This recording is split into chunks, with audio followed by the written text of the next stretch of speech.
All right, I want to welcome you to another episode of the LTC EdTech webinar series. My name is Brian Bates, Digital Learning Coordinator with the LTC. I want to say thank you for joining us. We've just got a few webinars left. If you have only come to one or you've come to all of them, please take a moment to visit that bit.ly link down at the bottom and provide some information, some feedback on our first year of the EdTech webinar series so we can make some improvements and enhancements for next year's series as well. Before we get started here today, just a couple quick reminders. First, this webinar will be recorded and archived on our website, and you'll receive a link in your email tomorrow afternoon. Also, you will be able to ask questions via the Q&A box or the chat box at the bottom of in the Zoom toolbar. You will be able to unmute yourself at the end and ask questions away, but during the presentation, please just type them into the Q&A box or the chat box, and I'll kind of keep an eye on those and get those answered when we can. Don't want to waste a bunch of time today, so I want to get right into it. Today, Dr. Robert Dillon joins us to talk a little bit about some things that you should be considering and asking yourself as you start venturing down the idea of learning space design. Dr. Dillon is the Director of Innovative Learning at University City School District in the St. Louis area. So without further ado, go ahead and take over the screen, and the floor is yours. Yeah, thanks, Brian, and thanks to everyone who's joining us today and those that are watching the recording later on. It's good to be with you. I am just an educator that's been working hard here in the St. Louis area for the last almost 25 years to really bring what's best for students. I really started as a middle school principal and then did some work as a director of technology, director of innovation. If you go all the way back, you take me back to being a journalism teacher, which I think is one of those underrated classes that now everybody's saying, oh yeah, journalism, that's the one thing that matters. But today, we're going to talk a little bit about learning space design, and most importantly, some questions that we can ask in our organization to continue the conversation. So I'm going to bring my screen up here as we start to talk here, and I am going to grab a hold of that. Oh, there we go. And one of the things that I think is really important is that when we talk here, it's really that we're talking about syncing three things, really syncing the instructional practices we desire in modern learning. How do we use the technology tools that are essential to both building capacity in our kids and also getting them to be creators with the learning space design. And I think if you do one and not the others, and I don't think you can do them in sequence either, you're really setting yourself up not to feel the multiplier effect of having all three of those working in tandem. I've been in a lot of schools where they said, we're really working on our curriculum. We're really working on our curriculum. And once we get that figured out, we'll know what to do with technology. Or, you know what, we just went all with this brand new technology. And I look around and the classrooms are really sad and sorry, and they're really not supporting learning. And I do want to say that this isn't about desks and rows, because you can do a lot with desks that still support these types of questions and the right answers to these types of questions around space. But ultimately, the schools that I get to work with, the classrooms I get to be in, the districts that I support, we are working to not do one of those things, but to really think about syncing all of those things together. So all my contact information there at the bottom. I am really good about answering email. I have teachers all over the country send me pictures of their classroom or their space and say, I have no idea what to do with this. How can you help? And so happy to do that. That's me on Twitter. And then finally down there at the bottom, if you hear about any of the resources I'm talking about today and you are interested, you can go down to that bit.ly request link, and that also gets you as a part of my newsletter. So if you're interested in receiving my monthly, I'm really good about not sending those out every day or every week. You get a monthly newsletter talking about design. So today I kind of phrase this around what are the big 10 questions that you can do to support kind of your organization as it relates to this. And really the first question that comes up, and this is an odd question because when teachers get asked this question, I often get a blank stare. What are the verbs of your learning space? And I think that that's just a question that we haven't tackled in many places. We haven't thought about what are the actions that we want to have happen in our space. And I think this is different for French classrooms versus middle school science classrooms versus a fifth grade classroom. But I do know that teachers that I've worked with that really know their core verbs, if they know them, they can really design an instruction around them. They can figure out what technology tools to use, and they can begin to think of themselves as designers of their space. But oftentimes, people aren't thinking that way. This is an example of a science classroom that said, you know what, these are the things that matter to us. Observe, investigate, explore, question. And the teacher said, they're so important to me, I'm going to put them up on the wall. So I don't know that every teacher needs to put them on the wall, but I do think they are that important. And even to the point of the teacher knows them, but also the students know them. I can't tell you how many middle school classrooms or middle school conversations I had that I don't want to be in that math class. It's dumb. I'm never going to use any of that in the future. What we do know is that if we can keep focused on the verbs, we know that these are important verbs for future employment. People all over the country want people that are investigating solutions, people that are questioning the status quo, people that are explorers and not just taking on and just here's what it is, so I'm going to move forward.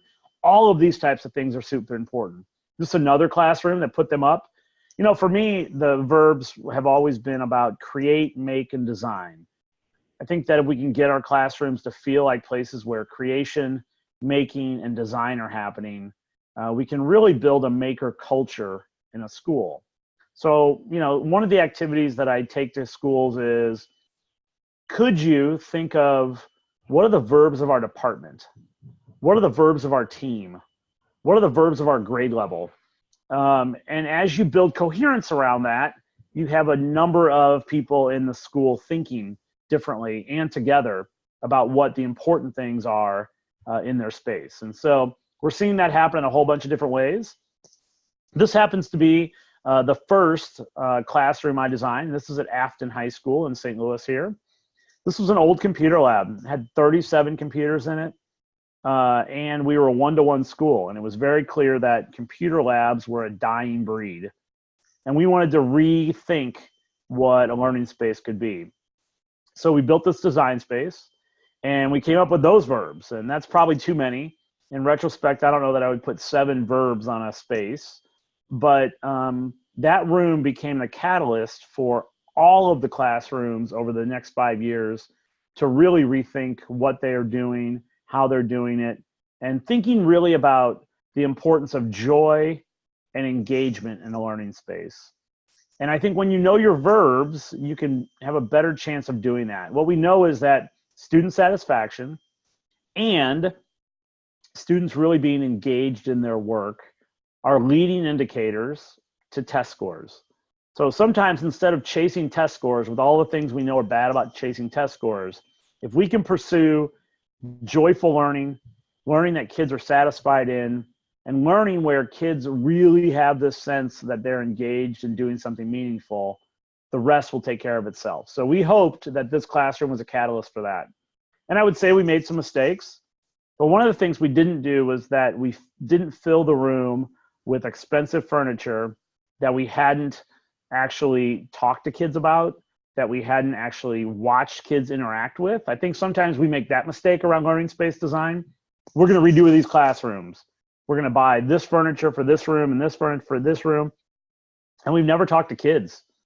And we've never watched them in action. And so one of the things I hope that school districts will do is do what they can to pilot, do what they can to get feedback, and really, really deeply observe what works and what doesn't for their kids. Because that's the hard part about this work, is that it's super customizable, that you have a sense that every classroom space in the country is a little bit different. The kids that fill those spaces are different. The teacher that fills the space are different. But hopefully these types of questions like, what are your core verbs, can be helpful in actually kind of going forth and kind of building this conversation that we're kind of looking for around this.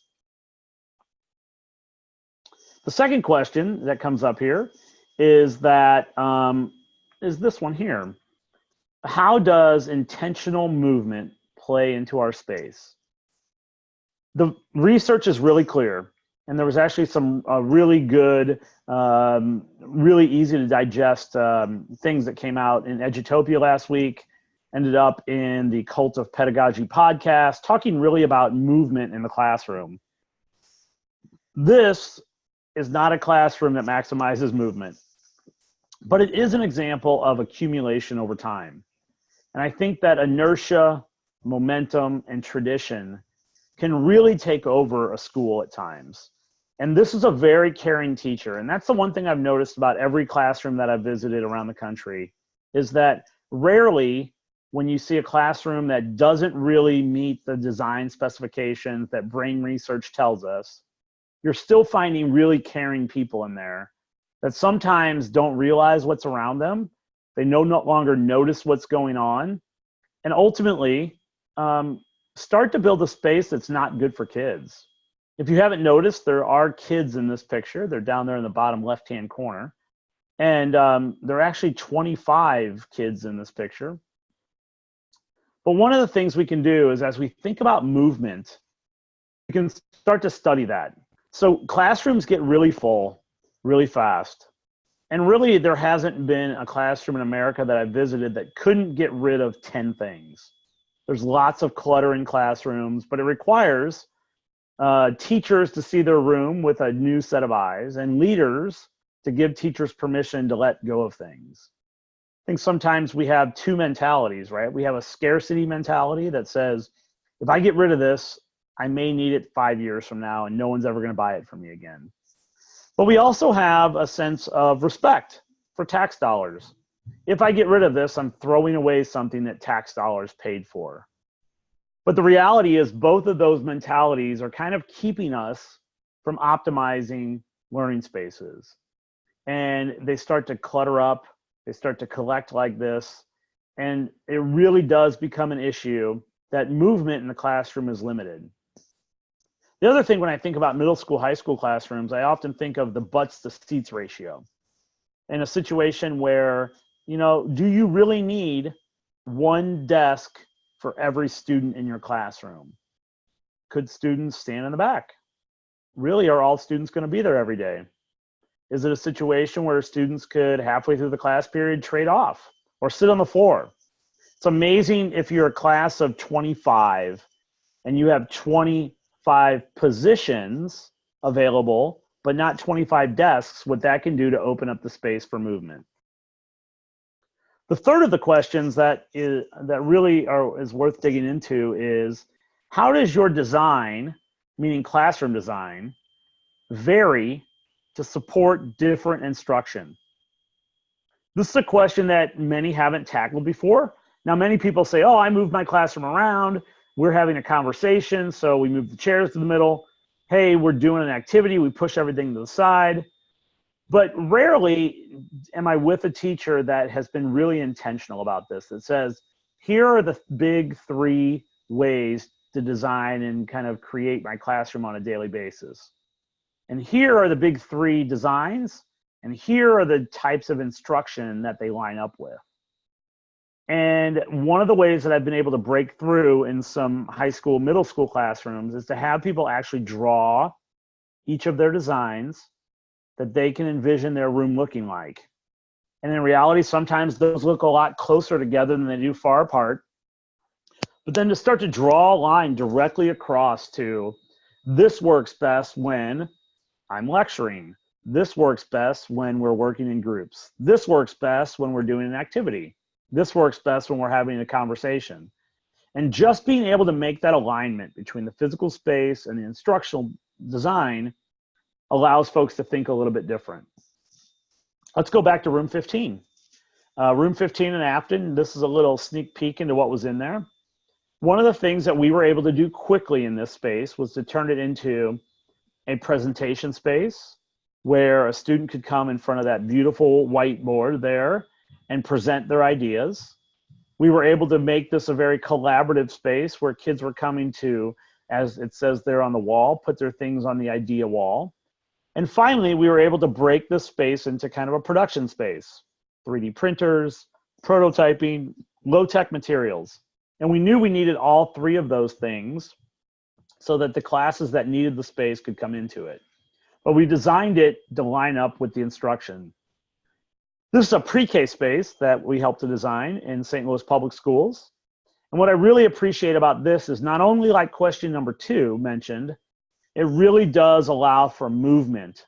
Imagine 20, 3 and 4-year-olds in this classroom. It would be really easy to fill this up and to have stuff everywhere. But the teacher was really determined to make sure that students had enough room to play and for the space to flex out. And she knew the types of things that happened in different places in this classroom. And it was really impressive to hear her talk about the micro environments that existed in her classroom. And so we thought that was really important. This is another design space. And this space is an adult learning space. You can see that it is set up that have some really specific purposes. In the background, there's folks that can work and connect right up to those boards.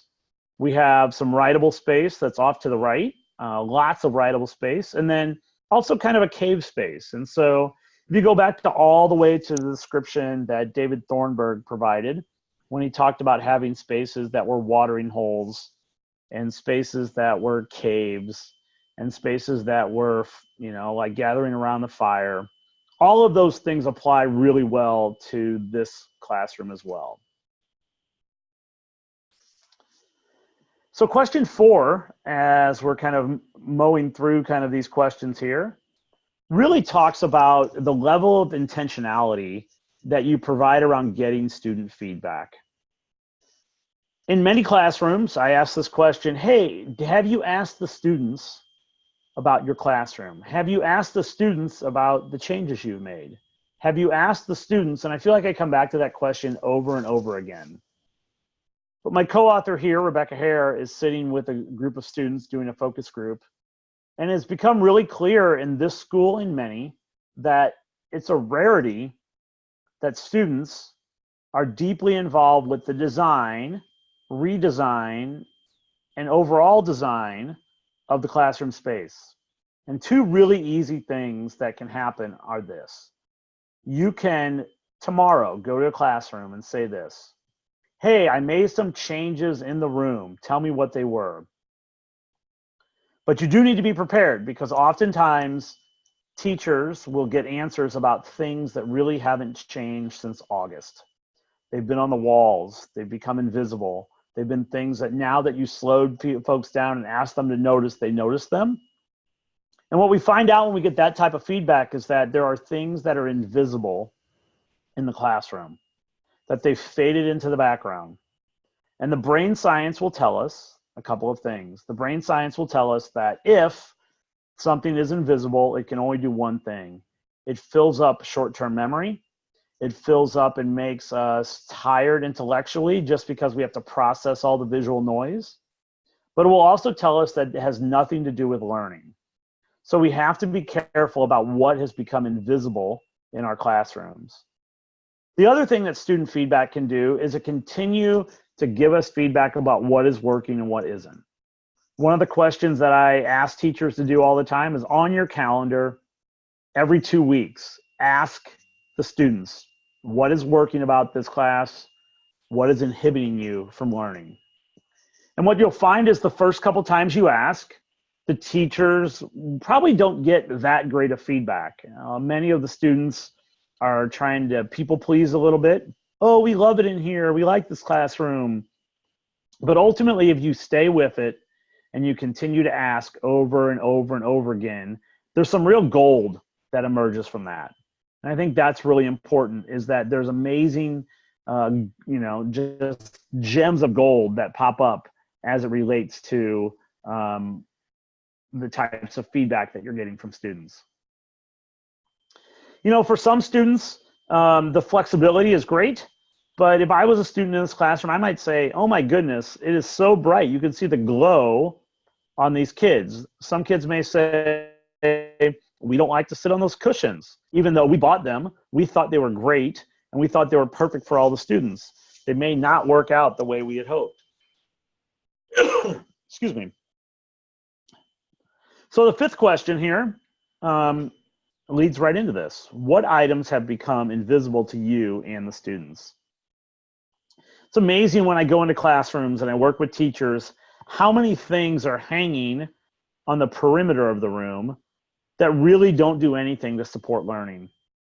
So really, if you really back up, I think that a lot of times when we talk about learning space design, people jump directly to the furniture.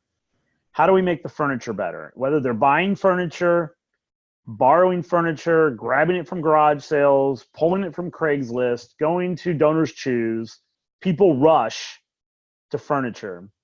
When we find that about 60 to 65% of this work is really about, number one, having the right mindset, meaning that you're taking time to notice, you're slowing down, you're being intentional about syncing your space with your instruction.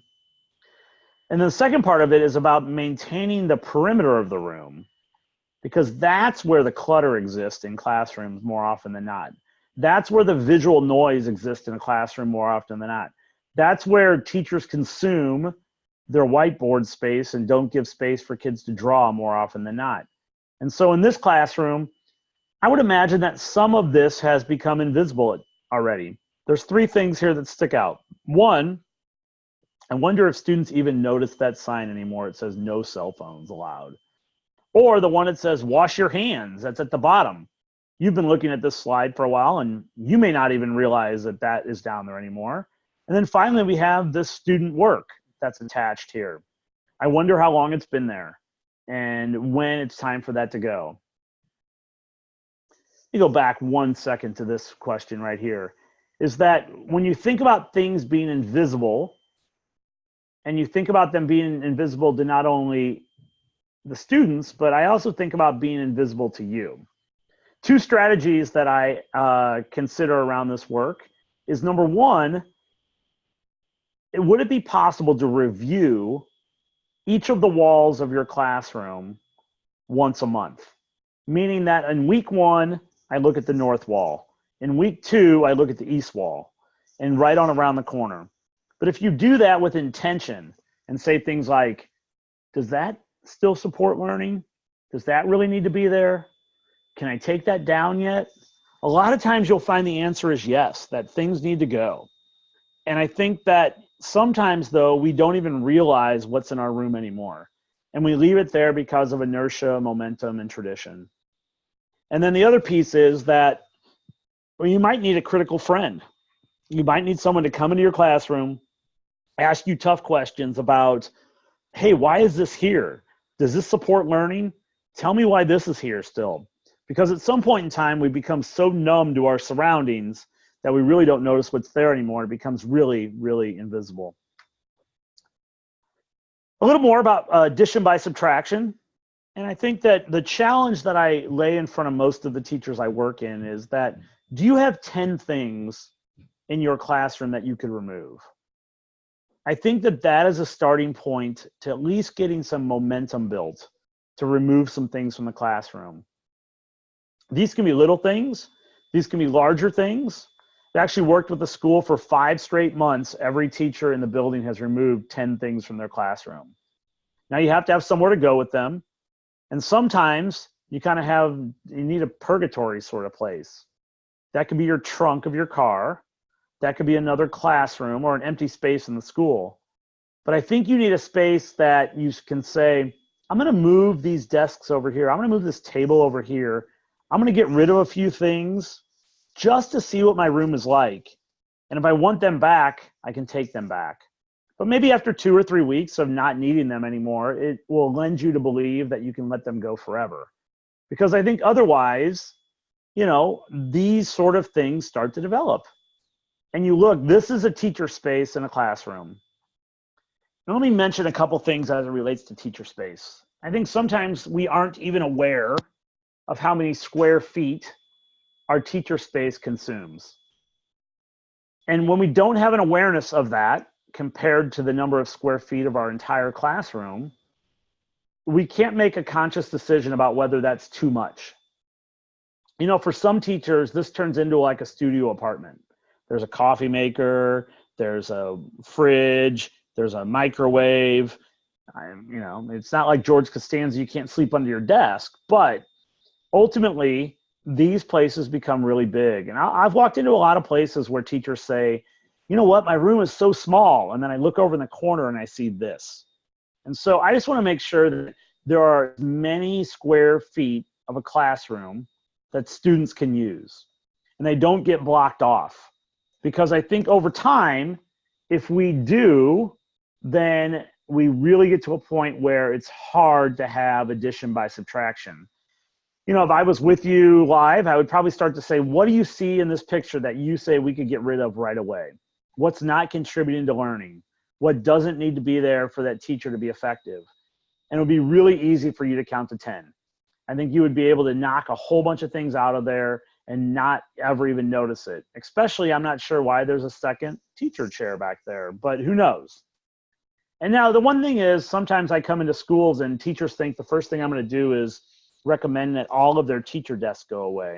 And that just really isn't the fact. What I really try to do is raise people awareness about what is going on in their space and what they could remove.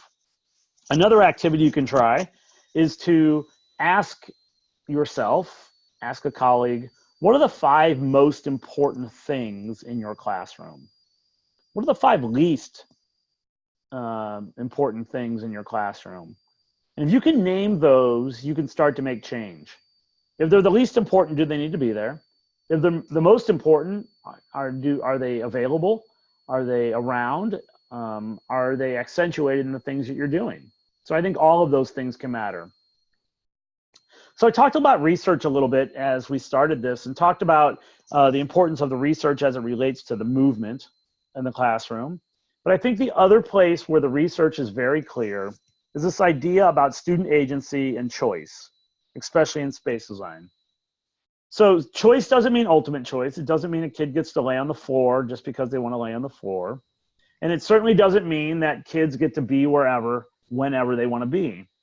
But as we let kids have choice on a lot of things, instructional choice, what they learn, how they showcase that learning, where they learn, I think we're growing a muscle. And I know that many people on this and the recording here know that many modern workplaces feel different. They have lots of choice. You can be in the soft area, you can be at a desk, you can be at a standing desk, you can be in a collaborative space. So I think it's important to not only allow our kindergartners to have places of choice, but to bring that all the way up through our secondary schools, because we really need to teach kids what the right posture and orientation are for the type of work/learning that are taking place. If we're really wanting to prepare our kids for modern jobs, we also have to prepare them for modern workplaces. And I think that when we give kids choice about where they learn, they're going to make some mistakes. They're going to be in a place where, they don't always, some will be with a piece of paper on a carpet trying to write an essay. And that's a coachable moment about that. And the other thing is, we know this, right? As we put things like Genius Hour out, 20% time, giving kids some autonomy over their work, we see joy and engagement go up, I think, which is part of the mix. These girls chose this little mound, right? Because they wanted to read there and they felt like they could collaboratively read there. The interesting piece was about 5 minutes after I took this picture, they realized that it wasn't a seat for 2. And it wasn't a seat for 2 with books. And one of them decided they needed to go somewhere else. But we gave them the space and gave them the time to learn what that meant and how to negotiate through that sort of situation. One thing that people ask me all the time was like, if I give this type of choice, my classroom management is just going to disappear. It's going to be chaos in my room. And I just really don't think that's the case. I think there's a couple things you need to do. One, there need to be clear norms about each of the microenvironments in the room. 2, there needs to be a sense that you are the ultimate veto power over what's going on. If someone's not handling themselves well, you have the right to go over and ask them to do something different. And then 3, recognize that if classroom management to you is about command and control, then it might be impacted when you give students more control.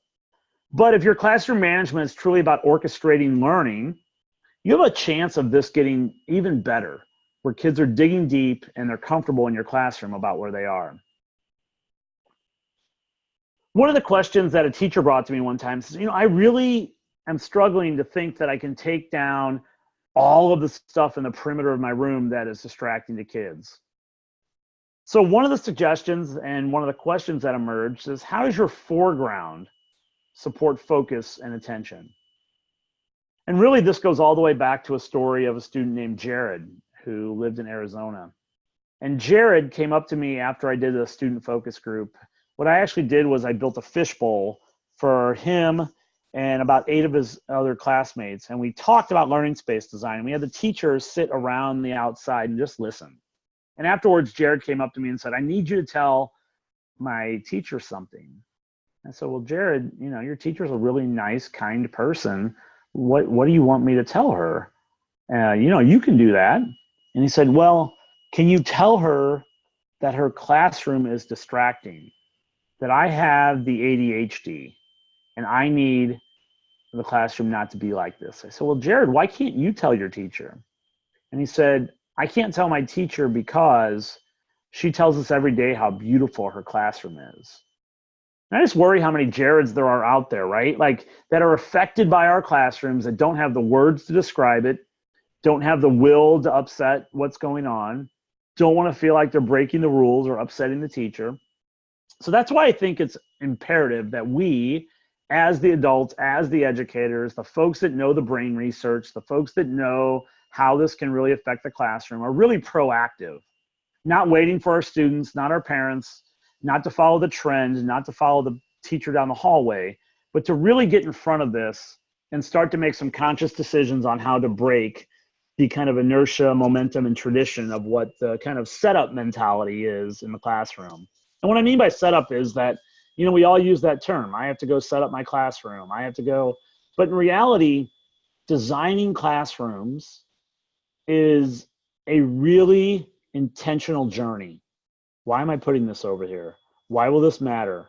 Will kids be able to get the materials they need? How can they access what they need? Is this the right amount of daylight in my classroom? Can I still see the whiteboard with this amount of daylight? All of these questions we need to be asking ourselves over and over. And also making sure that as we are intentional, we don't get caught in one other trap. And that trap being the decorator's mindset. And the decorator's mindset says, I went on Pinterest and I found something really neat and I'm going to do it in my classroom.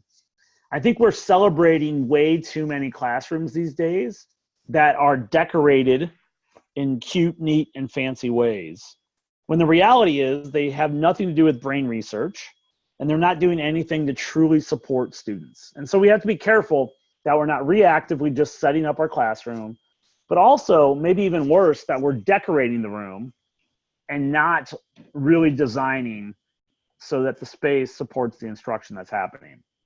So what do I need about the foreground? In many classrooms, you see a foreground in a classroom that looks like this. It's a whiteboard filled with all kinds of teacher stuff, distracting things like word walls and anchor charts and work display.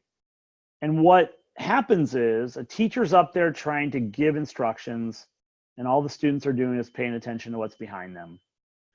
Teacher's trying to show something on that screen or that map and all the students are doing is paying attention to everything that's around there. So we can turn the foreground down. If we can say, okay, I don't know that I can take everything off my walls, but I can take some things off the front of the room so that when students are looking up that way 80%, 90% of the day, that they don't have all of that visual noise in front of them. I think that will help with attention. I think that will help with students not being overwhelmed by the color and the visual noise, but it will also send a message that the work and everything in the room is tidy. Now, eventually, hopefully you get to the rest of the perimeter, but if you're gonna start somewhere, I always say start in the foreground of what's going on. In our book, The Space, A Guide for Educators, we really talk about 4 different spaces in classrooms. A space for collaboration, a space for creativity, and a space for quiet are 3 of those. Because here's what we know, is that our students are coming to us in a time and place where stress, trauma, the noise of technology are making their brains really tired. We know that cortisol levels are higher than ever in teens, stress hormone. We know that the Pew Research study just said that the biggest worry for students right now is stress and anxiety. It's not bullying, it's not grades, it's those social emotional things. So our classrooms have an opportunity. Our classrooms have an opportunity to feel like a nest where our kids feel cared for, they feel fed, and they feel like they're prepared to fly. Or they can be places that contribute to the stress and anxiety that's part of the problem. And I think that we need to be really intentional in thinking that our classrooms might be the tidiest space a student lives in or exists in, the most beautiful space a student is in on a daily basis, and potentially the most organized, civil, humane space that they're in all day. And I think our students deserve to have those types of spaces that are really helping their social emotional needs. So how can we do that? In many of our elementary classrooms, there's a buddy space in the back, a comfortable space, a big thing. In our middle and high school classes, sometimes it's just a desk that's pulled off, or a desk or two that are pulled off towards the back, that if a student goes and sits there, or a teacher assigns somebody over there, the norm is that there is some sense of quiet. People aren't asking questions. That person gets to sit there without being bothered. We built this quiet space, and notice that it's within a whole bunch of other things going on. We have students up on the board collaborating. We have students doing some creation activities at the table. We have some students having conversations, but we also have a student that can step inside what we call those T-walls, and that didn't come from our design, but if you go to the book Make Space, at the Stanford Design School, there's actually the plans on how to build them in there. These could actually be collaborative spaces as well, as those have whiteboards all around them. But portable whiteboards make great sections in classrooms so that kids can have a space for quiet. But we think that quiet space is really important. We recognize the power of whiteboards so that kids can draw and sketch their ideas, but also kind of promote conversation amongst students. And then the idea that students have access to materials to create. And in some of our classrooms, that's as easy as a small bucket of cardboard, where kids can go grab pieces of cardboard, take an idea they've learned, make some abstraction of it, and then talk about it. Because the brain research is really clear, right? Like that is what makes learning sticky. That we have some way to have something concrete, do something abstract with it, and talk about it. And so that's why having those creation spaces in classrooms are pretty amazing. We were able to also add in some of our classrooms these pop-up audio video studios. I don't know if you've seen the green kind of pop-up canopies that you can go inside of, like single person, big enough for a person in a chair. But I don't know how many schools I go into where all the video and audio recording that happened in a school is basically like go sit on the floor in the hallway. Well, these worked out great. And students would go inside there and folks would get quiet and they would allow for that sort of thing to happen. I want to tell you a few final stories as we start to get closer to wrap up and taking some questions as we go here. But this is a story about a young lady who was actually a a jewelry designer. I believe she graduates from high school this year. What I realized was that in our school, we didn't have space for her. And I knew this because she had these amazing entrepreneurial skills. She had these amazing just sense of how to make and create this jewelry. Yet we didn't have a class that allowed her to do that at school. We didn't have even her marketplace open to sell this jewelry. She actually came to me as a tech director and said, hey, we need to open up Etsy on the firewall. I thought it was a kind of a funny request. And I said, well, why would we do that? And she said, well, that's where my jewelry business is. I said, well, that's cute. And she said, well, it was cute for about $12,000 last year. And I just realized in that moment that we have students that are entrepreneurs. We have students that are small business owners. We have students that are monetizing their skills, and we rarely have space to support that, let alone time in the schedule. But even if we could create a space where students felt comfortable going there before school, after school, lunch, if we created that space, and for some people that's a library, and some people that's an old computer lab, and some people that is a conference room that gets converted into a student creation lab. But if we can create these spaces, it starts to create this sense of maker culture. And I mentioned that term before. And I do worry that as we start to redesign spaces and say, oh, this is the place that has our 3D printer, and this is the place where people come to make, that we're making the same mistake that we made with computer labs a decade ago. And that same mistake was this. We gave the mentality that that's where you went to do computers. And it took us a long time to get to the fact that that actually needs to happen in all of our classrooms. That's why it's great for a school to redesign their library, build a new STEM lab, build a common space. But if that's the end of the learning space journey, and it causes us to check mark and say, okay, we've arrived, then we really are falling into the same trap. This really has to be a classroom by classroom effort to optimize what you have. And then on top of that, you need a building leader that understands this, supports this, talks internally about why it's important, talks externally about why it's important, and continues to support teachers as they experiment with what's best for their students. Leaders can best do this at times by making sure their office space represents the philosophy of the school, making sure that hallways do the same, entryways into the building, that they make sure the common space in the building really showcases what's going on. All of those can be really important factors to making this successful. This is a group of middle school students that we gave the opportunity to unbox and go forward figuring out a 3D printer. And what I learned from just watching students was that their posture, their orientation, where they were sitting, where they chose to sit, how they chose to be a part of this group was influenced heavily by the space itself. And so I think we have to say that sometimes when we say things like, students just aren't engaged, students are playing with their phones, students are just noisy, that we've created some of those problems by the spaces that we've designed for them. A couple final spaces here. This is the library space that we first and foremost ask students, what do you want out of this space? Remember, this is a traditional library. You can look around and see it. Wooden tables, wooden chairs. What you might not be able to notice is that you look at the carpet, you see a couple different colors of carpet underneath these students. This is also where the circulation desk was. Smack dab in the middle, and it looked like a spaceship in the middle of this space. We moved that circulation desk and removed half of it.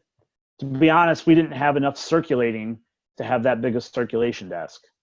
And then we started to put some furniture. And if you look at this furniture closely, you start to say things like, that kind of looks like furniture from IKEA.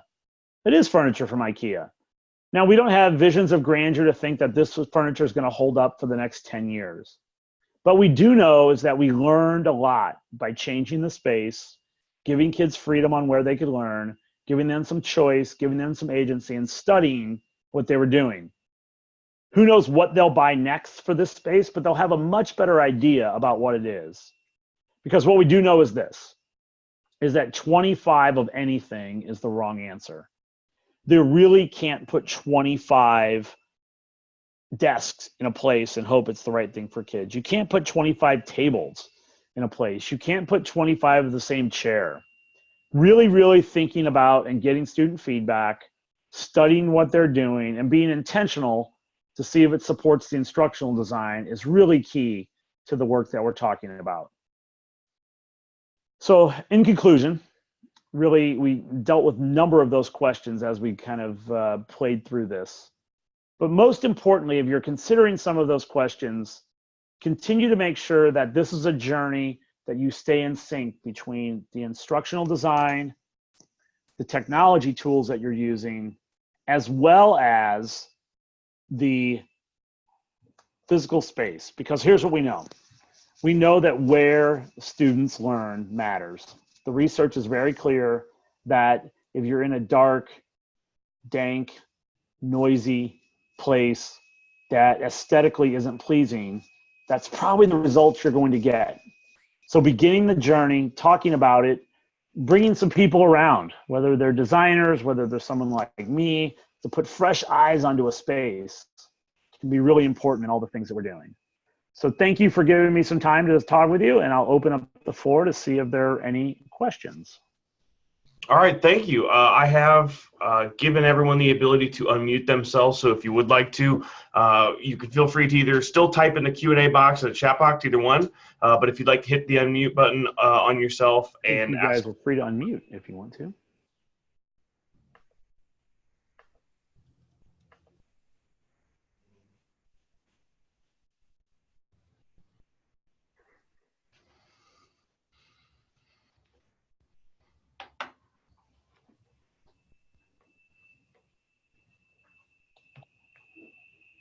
All righty. Then I think we'll leave things at that, and I'll let Brian come back up and wrap things up. So thank you all for the opportunity to throw some ideas and resources and ideas back your way, and hope that this is helpful as you kind of go into the end of the year. What I do know is this, is that May is a great time of the year to experiment and tinker, because really May can't get any worse in schools. So you might as well encourage some experimentation and try to think about differently about what your classroom can be, not only for this year, but going into the next year forward. So thank you all for having me, and let's have a good day. All right, thank you. And appreciate you spending some time with us today. Just a quick reminder, we've got 3 webinars left for the rest of the school year. So please head over to ltcillinois.org/webinars and check those out, as well as have access to this this recording as well. So thank you for joining us, and we'll see you next time.